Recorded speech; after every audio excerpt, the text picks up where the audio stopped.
2026-2027 వార్షిక బడ్జెట్ అంచనాలకు 2025-2026 సవరించిన బడ్జెట్ అంచనాలకు సభ్యులు ఏకగ్రీవంగా సమ్మతి తెలపడంతో ఆమోదించినట్లు జిల్లా పరిషత్తు చైర్పర్సన్ ఆనమరునమ్మ తెలిపారు.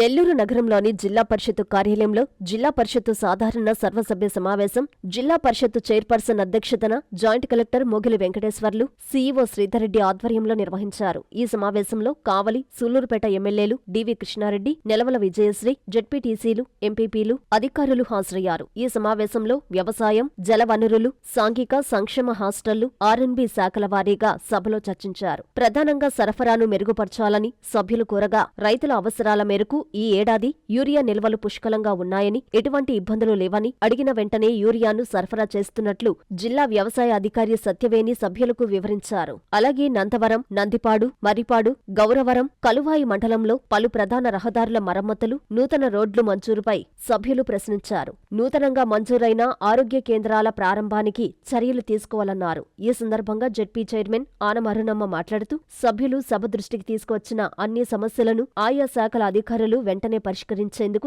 చర్యలు తీసుకోవాలని సూచించారు. ప్రధానంగా యూరియా సరఫరా, రహదారుల సమస్యలపై ప్రత్యేక దృష్టి సారించాలన్నారు. ఇటీవల మరణించిన డక్కిలి జెడ్పీటీసీ కలివెల రాజేశ్వరమ్మ మృతికి సంతాపంగా సభ్యులందరూ మౌనం పాటించారు.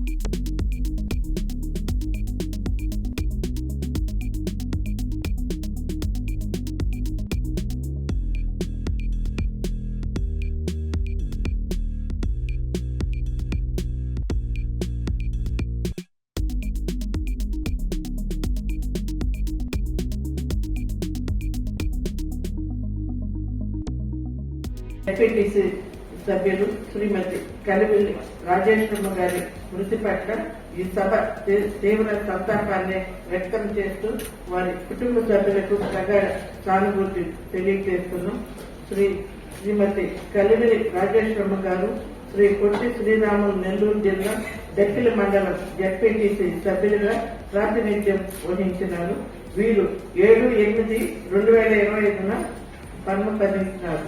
వీరి ఆత్మ శాంతికి చేకూరాలని వారి మృతికి సంతాప సూచకంగా ఈ సభ 2 నిమిషాలు మౌనం.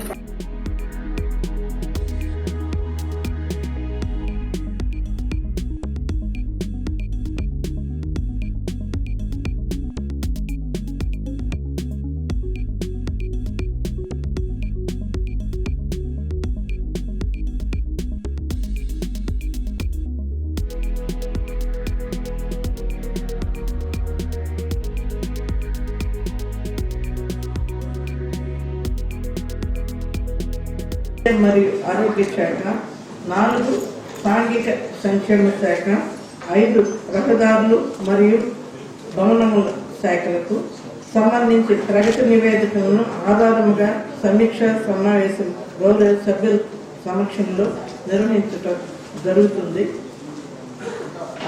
జిల్లా ప్రజా పరిషత్ 2026-27 ఆర్థిక సంవత్సరం బడ్జెట్ అంచనాలు మరియు 25-26 ఆర్థిక సంవత్సరం సవరణ బడ్జెట్ అంచనాలు ఆమోదం. క్రైసిస్ వచ్చినప్పుడు మామూలుగా అయితే జరిగిపోతుంది మేడం. చేసిన కలువాయి మండలాన్ని మా ఆత్మూరు డివిజన్ లోనే ఉండించాలని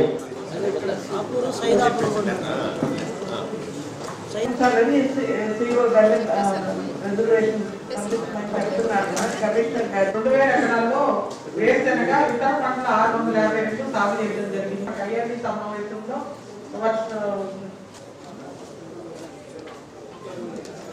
ద్వారా పంటల బీమా, పంటల నష్టపరిహారము ప్రభుత్వం విడుదల చేయడం జరిగింది. మాకు కలువాయి మండలం తిరుపతికి 150 కిలోమీటర్ల దూరంలో ఉంది మేడం యావరేజ్. అదేవిధంగా నెల్లూరు వచ్చేసి 68 కిలోమీటర్లు.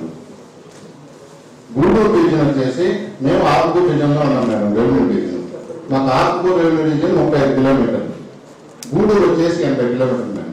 కనీసం బస్సు సౌకర్యం కూడా కలువాయి నుంచి గూడూరుకి బస్సు కూడా లేదు మేడం. ఇప్పటికి ఒక బస్సు కూడా లేదు.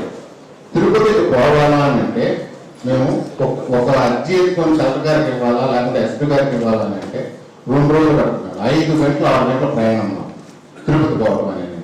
కాబట్టి కలువాయి మండలాన్ని నెల్లూరు జిల్లాలో ఉంచాలా అనే ప్రపోజల్ నుంచి తమరు దయచేసి మాకు అనుకూలంగా తీర్మానం చేసి ప్రభుత్వానికి పంపించాల్సిందిగా తమని కోరుతున్నాం మేడం.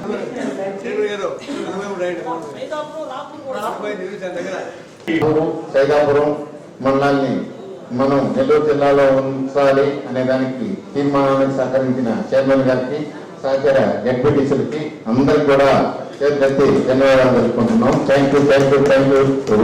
అదేవిధంగా ప్రకృతి వ్యవసాయం ద్వారా ఈ సంవత్సరం మనం 46,263 PMTS కిట్లు భూసారాన్ని పెంచడానికి గాను రైతులకు అందజేయడం జరిగింది. మొత్తం 61,000 ఎకరాల్లో ఇది సాగు చేస్తా ఉన్నారు. అదేవిధంగా 13,240 కిచెన్ గార్డెన్ కిట్లు కూడా రైతులకు అందజేయడం జరిగింది. పొలంబడి కార్యక్రమాల్లో ఈ సంవత్సరం 18 పొలంబడులు మనం నిర్వహిస్తా ఉన్నాం. రబీ సీజన్లో రైతుకి శాస్త్రీయ పద్ధతుల్లో శిక్షణ మరియు అవసరమైన సలహాలు సూచనలు అందజేస్తా ఖర్చుని మరియు తగ్గించడానికి నాణ్యమైన దిగుబడి పెంచడానికి ఈ పొలం పనులు మనము 18 గ్రామాల్లో మనం నిర్వహిస్తున్నాము. ఈ ఫార్మర్ ఐటీ కానీ లేని పక్షంలో మనకు అన్నదాత సుఖీభవ పిఎం కిసాన్ కూడా రాదు కాబట్టి 2,730 రూపాయలు 100 కేజీ ఉంటే రేటు దారులు 1,300 కొనుగోలు చేశారు. 2 నెలలు నేను సతపోతున్నాయి. ఇక మార్కెటింగ్ శాఖ వాళ్ళు కానీ అట్టా వాళ్ళు చేసి 581 మెట్రిక్ టన్నులు అంటే 10,000 బస్తాలు మీకు ఇవ్వడం జరిగింది. ఎక్కడెక్కడ పెట్టాము కూడా నేను చదువుతాను. హనుమ సముద్రంలో 79 మెట్రిక్ టన్నులు పెట్టాము. చిరమలలో 59 మెట్రిక్ టన్నులు. ఫర్టిలైజర్స్ బేరర్స్ కి ఇస్తున్నారు కానీ 50 రూపాయలు ఎక్కువ అవుతుంటున్నారు. కానీ మీరు సబ్సిడీ ఇచ్చేది ఎంత? సబ్సిడీ అనేది 2,000 రూపాయలు మనం వస్తారు.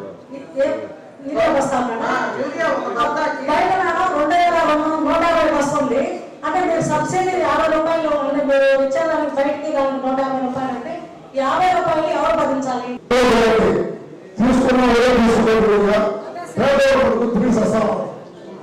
దాన్ని అక్కడ ఏదో రిసర్చ్ ఇచ్చి కొంత కూడా ముందు అందరూ చెప్పాలి. మీరే లెక్క చెప్పాలి. ఎలా వస్తాయో మీకు తెలియదు. 30% ఉన్నారు. జేఎస్వై కార్యక్రమం కింద వీళ్ళందరికీ డెలివరీ అయిన అందరికీ 1000 రూపాయలు ఇవ్వడం జరుగుతున్నది. మెయిన్గా మన డెలివరీస్ అన్ని హాస్పిటల్లో డెలివరీలే కావాలని మన ముఖ్య ఉద్దేశము. హోమ్ డెలివరీలు ఇప్పటిదాకా జిల్లాలో ఎక్కడా కాలేదు. తర్వాత మనకి సంఘాల చికిత్స కార్యక్రమం కింద ప్రతి గ్రామానికి 104 వెహికల్ వస్తుంది. అందులో గర్భవతుల్ని, బాలింతల్ని, మధుమేహము, రక్తపోటు వీళ్ళ ఉన్న వాళ్ళని గుర్తిస్తున్నారు. కుటుంబ సంక్షేమ కార్యక్రమాల కింద మన జిల్లాలో ప్రివెంటివ్ కార్యక్రమాలు నిర్వహిస్తున్నాము. అలాగే వ్యాధి నిరోధక టీకా కార్యక్రమంలో పుట్టిన బిడ్డలందరికీ కూడా BCG, OPV, హెపటైటిస్ B ఇదంతా ఫ్రీ ఇమ్యునైజేషన్తో మన జిల్లా 100% నమోదు చేసుకున్నాము. బడ్జెట్ ఒకటి తయారు చేసుకొని దాన్ని జనరల్ బాడీలో అప్రూవ్ తీసుకొని పంచాయతీరాజ్ ఇన్స్టిట్యూషన్లో గవర్నమెంట్కి పంపించడం జరుగుతుంది. దీంట్లో 2025-26 సంబంధించిన సవరించిన అంచనా, అలాగే 26-27కి సంబంధించింది బడ్జెట్ అంచనా ప్రిపేర్ చేసి మీ అందరూ గౌరవ సభ్యులకి ఇవ్వడం జరిగింది. కమ్యూనికేట్ చేశాం కాబట్టి మన దగ్గర జిల్లా పరిషత్ సంబంధించి దీంట్లో మనం టీఆర్ ఇన్స్టిట్యూషన్స్ అయిన జిల్లా పరిషత్తో పాటు పంచాయతీరాజ్ ఇంజనీరింగ్ డిపార్ట్మెంటల్ బడ్జెట్, అలాగే తాగునీరు శాఖ సంబంధించిన ఆర్డబ్ల్యూఎస్ బడ్జెట్ కూడా మీకు ఇవ్వడం జరిగింది. జిల్లా పరిషత్ సంబంధించి వచ్చేవరకు మనం 2027-26-27 సవరించిన మనకు అంచనా ప్రకారం 17,23,16,000 రూపాయలు వస్తాయి అనేది ఒక డీటెయిల్ గా ఇచ్చాం. మన దగ్గర వాటిలో పెన్షన్ కాంట్రిబ్యూషన్ అంటే కొంతమంది గ్రామ పంచాయతీల్లో పనిచేస్తూ వాళ్ళు రిటైర్ అయినాక మనకు పెన్షన్ రూపంలో కాంట్రిబ్యూషన్ కొడితే మన జిల్లా పరిషత్ నిధుల నుంచి మనం వాళ్ళకి పెన్షన్ ఇస్తున్నాం. అలా కాంట్రిబ్యూషన్ రూపంలో 86,000 వస్తుందని అంచనా వేయడం జరిగింది. చట్ల బల సాయం కింద 1,000 రూపాయలు, టెండర్ వసూలు అంటే కొన్ని వర్కర్కి 5,000 దాకా వస్తాయని, అద్దెలు లీజులు సంబంధించిన 45,74,000, అలాగే మనకి ప్రతి తలసరి గ్రాంట్ 4 రూపీస్ చొప్పున 76,50,000, సేమ్ రేజ్ గ్రాంట్ 7,20,00,000 వచ్చిందని అంచనా వేయడం జరిగింది. అలాగే స్టాంప్ డ్యూటీకి సంబంధించి 8,80,00,000, మొత్తం వెరసి మనకి 17,23,16,000 మనకి 26-27లో వస్తుందని అంచనా వేయడం జరిగింది.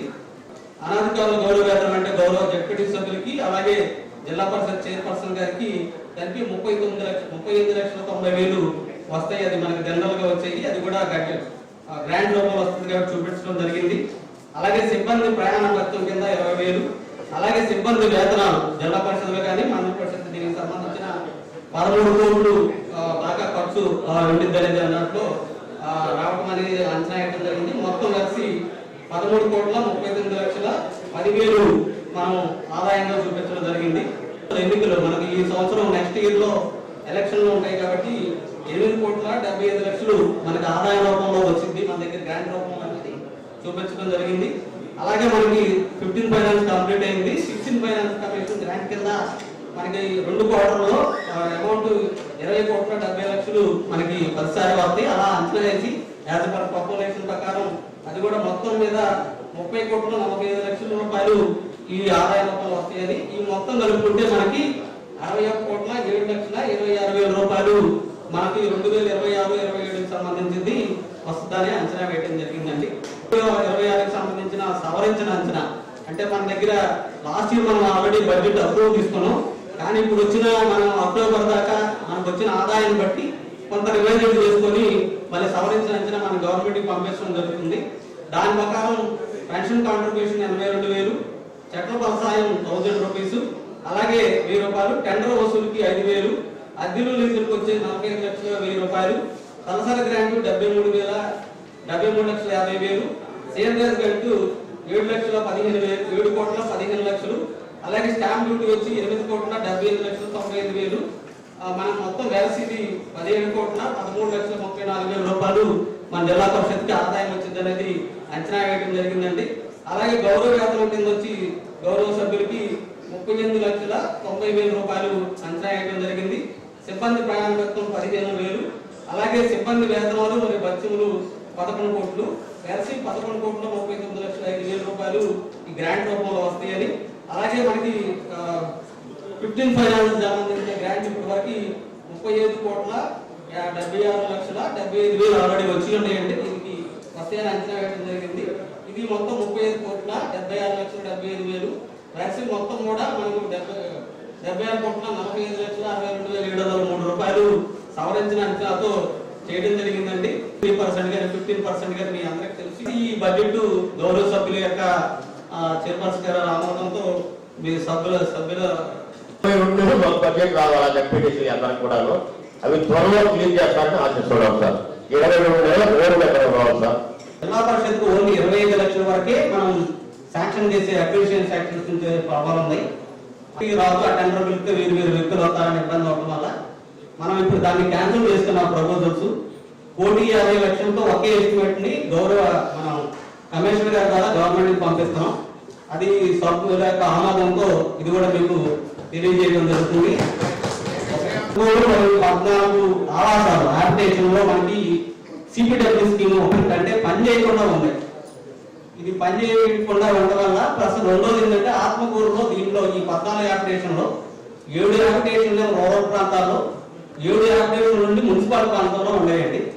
అయితే గౌరవ మంత్రి గారు మన దేవాదాయ శాఖ మంత్రులు ఆ కన్సర్న్ ఎమ్మెల్యే గారు ఆత్మకూరు వాళ్ళు ఒక ప్రపోజల్ ఏం పెట్టారంటే ఒక మీటింగ్ పెట్టి ఆర్డబ్ల్యూఎస్ అధికారులు అలాగే మున్సిపల్ శాఖ అధికారులు మా జిల్లా పరిషత్ వాళ్ళని కూడా పిలిచి మీరు దీనికి రిపేర్ చేయించుకొని వాడుకలో తీసుకొస్తే ఓకే, లేకపోతే అది మీరు మీ సంస్థ జడ్పీ సంబంధించిన ఆస్తి కాబట్టి ప్రభుత్వం దృష్టిలో పెట్టి మీరు జడ్పీ తీర్మానం ద్వారా గవర్నమెంట్ పంపిస్తే దాన్ని మనం మున్సిపాలిటీ హ్యాండ్ ఓవర్ చేసి దాంతో ఉపయోగించుకుందాం అన్నాం. యాక్చువల్ ఈ ఎస్టిమేషన్ ఏంటంటే 2 కోట్లు మనం ఇప్పుడు దాన్ని సరిచేయాలంటే 2 కోట్లు ఎక్స్క్లూజివ్ గా ఆ స్కీమ్ ఖర్చు పెట్టాల్సి వస్తుంది.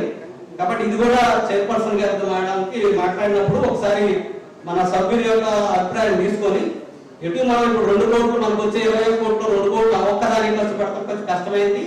కాబట్టి ఏమన్నా ఇస్తే మనం సభ్యుల దృష్టిలో పెట్టమని అన్నారు. కాబట్టి మేడం గారి అభిప్రాయంతో ఇది కూడా మీకు తీసుకురావడం జరుగుతుంది. ఇది పంపిస్తాం. గవర్నమెంట్ విధి విధానాల ప్రకారం వాళ్ళకి ఓకే అంటే దాన్ని అప్రూవ్ చేసి మనం ఫర్దర్ కాస్ట్ గా మున్సిపల్ డిపార్ట్మెంట్ చెప్పడం జరుగుతుంది. Okay sir, thank you. ఇక 3వ అంశం ఏంటంటే మనకి ఇంతకుముందు మన జూలైలో జరిగిన మీటింగ్ లో కావాలి ఎమ్మెల్యే గారు ఒక ఇష్యూ రేజ్ చేశారు. కావాలి జెడ్పీ హై స్కూల్ పరిధిలో మనకి 12 ఎకరాల స్థలం ఉంది, అది గ్రౌండ్ ఆర్ట్ స్థలం ఉంది. దాంట్లో ఎప్పటి నుంచో 2003 నుంచి ఈ ఇష్యూ ఉంది. ఒక 140 కుటుంబాలు ఎస్సీ ఎస్టీ వేకర్ సెక్షన్ సంబంధించిన ఫ్యామిలీస్ ఆక్యుపై చేసి బిల్డింగ్లు కూడా కట్టుకొని కరెంట్ బిల్లు ఇవన్నీ కూడా తీసుకుంటున్నారు. అయితే అది అప్పుడు కావాల ఎమ్మెల్యే గారు రేజ్ చేసినప్పుడు గవర్నమెంట్ మంత్రి వారికి ఇచ్చిన ఇన్స్ట్రక్షన్ ఏంటంటే ఒకసారి CEO చెప్పి ఇన్స్పెక్షన్ చేసి దాన్ని కలెక్టర్ గారికి నోట్ సబ్మిట్ చేయమన్నాం. అప్పుడు కలెక్టర్ గారికి సబ్మిట్ చేస్తే ఇది జిల్లా పరిషత్ ఆస్తి సంబంధం కాబట్టి ఇవి జిల్లా పరిషత్లో మీరు డిస్కస్ చేసుకొని ప్రభుత్వానికి పంపిస్తే వాళ్ళు దాన్ని బట్టి నిదానం పరిస్థితులు బట్టి చేస్తామన్నారు. యాక్చువల్ గా మనకుండా కండిషన్ ఏంటంటే 215 జీవో ప్రకారం జిల్లా పరిషత్ ఆస్తి 2 లక్షలు మించి అయితే మన జనగురుబాడి ఓన్లీ రికమెండ్ చేసి చర్చిస్తానికే ఉంది, కానీ మనం అది హ్యాండ్ ఓవర్ చేస్తాం కానీ చేయడానికి లేదు. కాబట్టి ఇది కూడా ఒకసారి అప్పుడు కలెక్టర్ గారి ఇన్స్ట్రక్షన్ ప్రకారం సభ దృష్టిలో ఉంచడం జరిగింది. కాబట్టి ఇది అందరూ ఆమోదిస్తే ఇది కూడా గవర్నమెంట్ దృష్టిలో తీసుకెళ్తాం. గవర్నమెంట్ ఇంటర్న్ మనకుండా కండిషన్ ప్రకారం పర్మిషన్ ఇస్తారా లేదని తెలియదు, కానీ నేను అక్కడ పర్సనల్ గా అదే అప్పుడు CEO ఇన్ఛార్జ్ చేసేటప్పుడు చూసేనా 140 కుటుంబాలు ఆల్రెడీ వెల్ స్ట్రక్చర్డ్, అంటే RCC బిల్డింగులు, కరెంటు, పైప్ లైన్, సిమెంట్ రోడ్లు అన్ని ఆక్యుపై చేసి ఉన్నారు. ప్లస్ ఆ ప్లేసులకి మన స్కూల్ కి సంబంధించిన మధ్య కూడా ఒక మళ్ళీ భవిష్యత్తులో ఆక్యుపై చేయకుండా ఉంటాయి ఒక గోడ కూడా కట్టుకున్నారు. కాబట్టి ఇప్పుడు అది మనం ఆక్యుపై తీసుకొని ఖాళీ చేయడానికి అవకాశం లేదు, ప్లస్ వాళ్ళకి ఇస్తా కూడా మనకు పర్మిషన్ లేదు. సభ్యుల దృష్టిలో పెట్టేది ఏంటంటే ఇది గవర్నమెంట్ దృష్టికి తీసుకెళ్తే ఒకసారి వాళ్ళు ఏ నిర్ణయం తీసుకుంటారో దాన్ని బట్టి మనం చేస్తామని తెలియజేయడం జరుగుతుంది. ఈ 3 ప్రధానమంటే మిగతా ఎజెండా అయింది.